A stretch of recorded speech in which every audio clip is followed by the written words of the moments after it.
Hello नमस्कार माझ्या गोड ताईंनो, कशा आहात सगळ्या. मी सरितानी खूप मनापासून स्वागत आहे तुम्हाला सगळ्यांचं पुन्हा एकदा एका नवीन व्हिडिओमध्ये.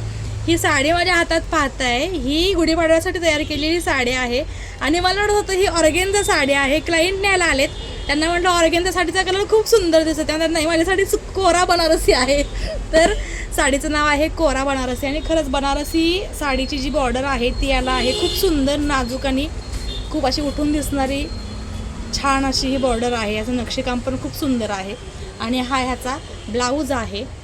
प्रिन्सेस कटमध्ये शिवलेला हा ब्लाऊज आहे, रनिंगमध्येच आहे पण कॉन्ट्रास्ट खूप सुंदर झालेला आहे.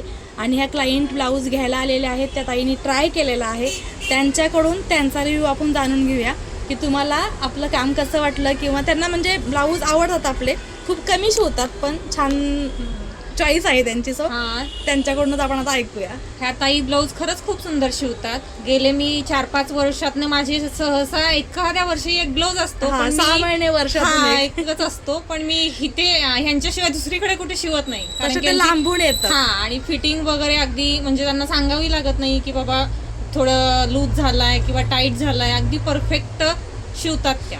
आणि ताई थँक्यू. Thank you so much. आपण आता त्यांनी हा ब्लाऊज ट्राय केलाय आणि त्यांना छान बसलाय, मलाही आवडलं. आणि अजून एक ब्लाऊज आहे जो की या बॅगमध्ये आहे, तो जायचा आहे. म्हणजे माझी दिवाळीचीच म्हणते गडबड, गुढीपाडव्याची गडबड जी होती ती समाप्त होईल आणि मी माझ्या घरी माझी कामं करायला मोकळी होईल. सो तुम्हाला आमचा हा व्हिडिओ, आमचं काम, आमचं फिटिंग कसं वाटलं हे सांगा मला. आणि लाईक शेअर फॉलो करायला विसरू नका.